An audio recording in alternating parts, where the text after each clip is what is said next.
Everyone bangs on about Barcelona and Paris Saint-Germain, but if Manchester City seek encouragement that all is not lost, they do not have to think back even that far. Last Wednesday, to be precise. Specifically, the second half. Liverpool defended magnificently, yes, and if they do so again, it is hard to see City scoring three. But put that aside for a moment and think of how the first half ended and the second panned out. It was a different Liverpool, once they were 3-0 up. They sat deeper. They invited City on. They probably didn't mean to. Jurgen Klopp would have sent them back out, no doubt, with instructions to keep playing their game, just as he will on Tuesday night. After all, why wouldn't a team continue with a strategy that had earned a 3-0 lead? Because they're 3-0 up. That's why. And to play the kind of football that results in a 3-goal advantage requires an element of risk. Except now, they don't need to take a risk. And footballers are human, with human instincts. They're risk-averse. That's why people cash out of bets. That's why they stop gambling at race meetings after a big win. There might be a good thing going in the last, but you've already paid for the day with a bid on top. Why take a chance? So Liverpool thought differently at 3-0. Meaning if City score 1, heaven forbid 2 on Tuesday night, wild horses are unlikely to drag Liverpool to take a cavalier stance. There will be a lot of mixed messages. Play your normal game, but defend for your lives. Be brave, but be careful. Take a chance, but don't be silly. And Liverpool are missing their captain, Jordan Henderson, an outstanding defensive screen at Anfield last week. Plainly, every coach would wish to be where Klopp is now, not least Pep Guardiola. But that does not mean managing a first-leg success is easy. Champions League last 16 knockout stage, 2011 12ths. AC Milan 4-0 Arsenal. Tie over, one would imagine. Yet Milan arrived in London 3 weeks later strangely unsure of how to approach the second game. Their manager, Massimiliano Allegri, made few changes, largely enforced, with 8 of the 11 starting again. Circumstances had changed, however. Milan knew they were better than Arsenal, but not how to safely express that.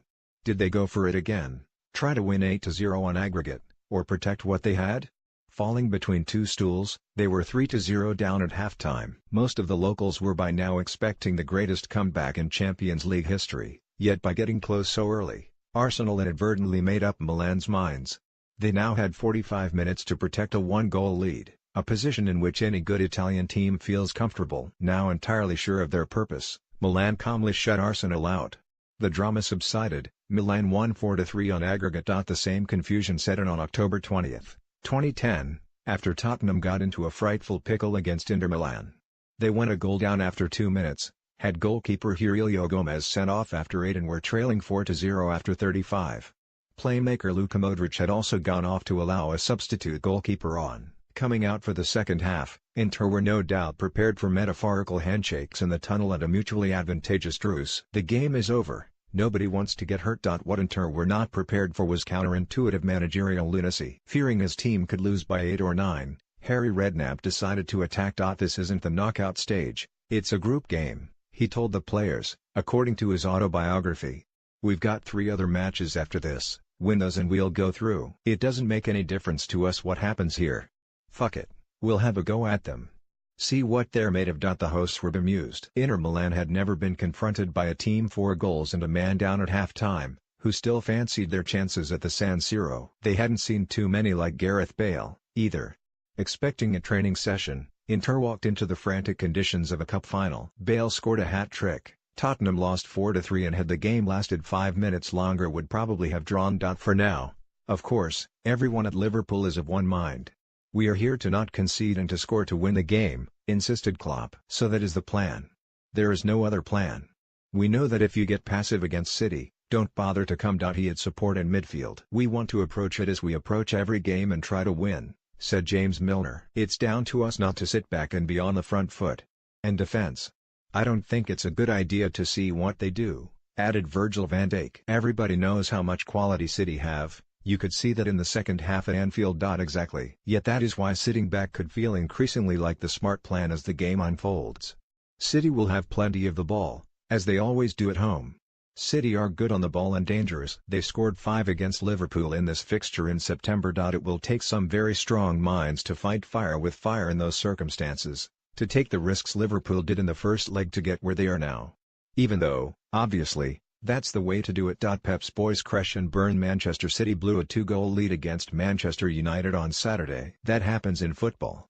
By far the strangest event of the afternoon occurred before kickoff, however, when Pep Guardiola allowed his team out with their kids as matchday mascots. Some players were scrambling to keep lively tots under control, while Vincent Kompany, the captain, met his opposite number juggling a small child in his arms. Lovely, but was it entirely appropriate for such a big game against a rival?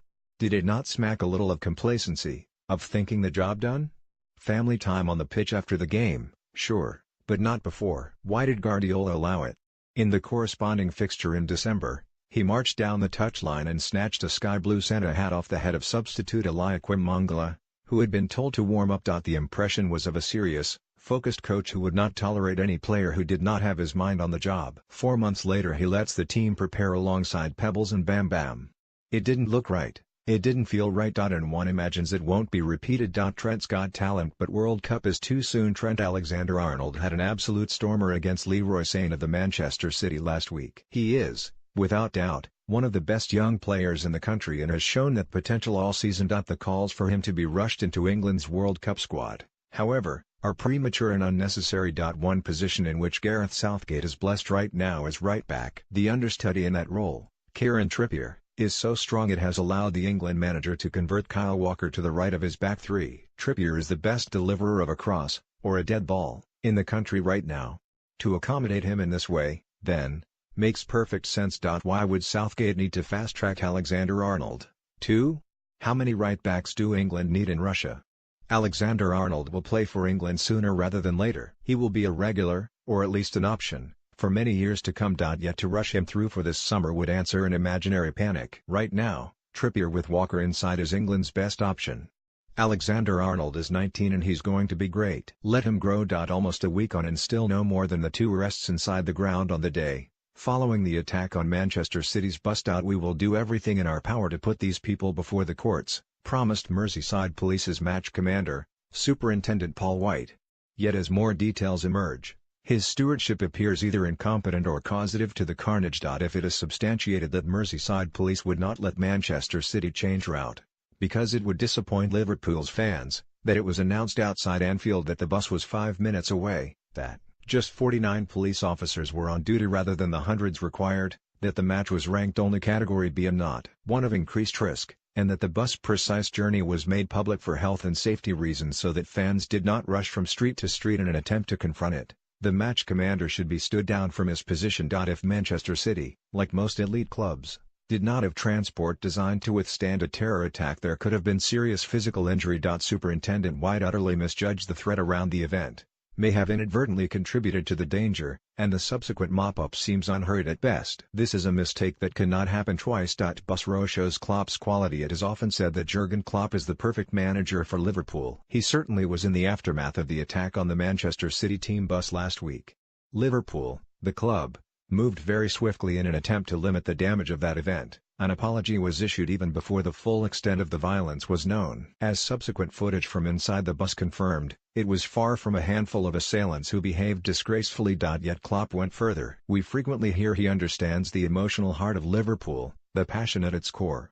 Sometimes that can blind a manager to reality. Kenny Dalglish, for instance, horribly misjudged the Luis Suarez-Patrice Evra racism controversy, casting his player as the victim. Klopp, by contrast, made no excuses. He said he felt embarrassed and ashamed, that he would apologize, again, to Pep Guardiola when they met this week. He also said he would no longer allow team coaches to be welcomed, or otherwise, in the streets around Anfield before big games. Not even the positive reception afforded the Liverpool bus. You had the chance, didn't use it, sorry, he said. I am really angry about it. Klopp did not have to return to the incident. The club had made an official statement and had also been charged over various offences by UEFA. One could say Klopp invited more trouble, yet there was nothing crafted in his words. He was sincere and sincerely upset. In that moment he stood for the best of his club against the worst. As Mohamed Salah's numbers increase, the likelier it becomes that Liverpool will be fighting off a bid from Barcelona or Real Madrid this summer. The club are insistent there will be no sale and, this time, must mean it. The loss of Philippe Coutinho has not harmed them as much as expected, if at all, but Liverpool cannot afford to become Barcelona's feeder, Having previously done deals for Javier Mascherano and Luis Suarez. Southampton have sold Liverpool key players since 2014 and now look where they are. Liverpool cannot be relegated from the Premier League, but they can fall from the Champions League elite through steady selling. Coutinho has to be the last departure for La Liga, for a while at least. Jupp leaves Pep in shade. Again, so he did it again. At the age of 72, Jupp Heynckes won the title with Bayern Munich at the weekend and, in doing so, stole Pep Guardiola's thunder. Heynckes was the Munich coach the year before Guardiola arrived and won the treble of League, Cup and Champions League that put the new man's achievements in the shade. Whatever Guardiola won at Munich, it couldn't top Heynckes, and he never succeeded in Europe the way his predecessor did. Last Saturday, April 7, both men were on course to claim the title, Guardiola as coach of the Manchester City, Heynckes as Munich caretaker, having replaced Carlo Ancelotti mid-season.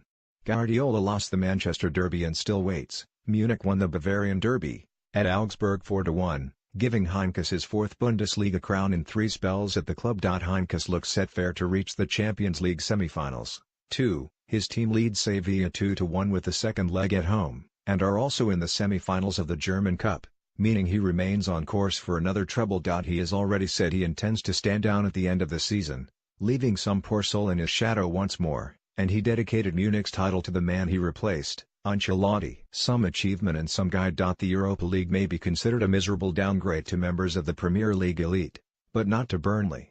The club last played in Europe in 1967, and if boss Sean Dyche could steer his team back there, it would be a stupendous achievement. The competition may never achieve the epic prestige of Tuesday's match, but European success is relative, and for Burnley to be in a UEFA draw with the likes of AC Milan or Sevilla would be a triumph. Yes, next season would then be a big test and a demanding balancing act, but if Burnley do not wish to embrace such a landmark achievement, what is the point?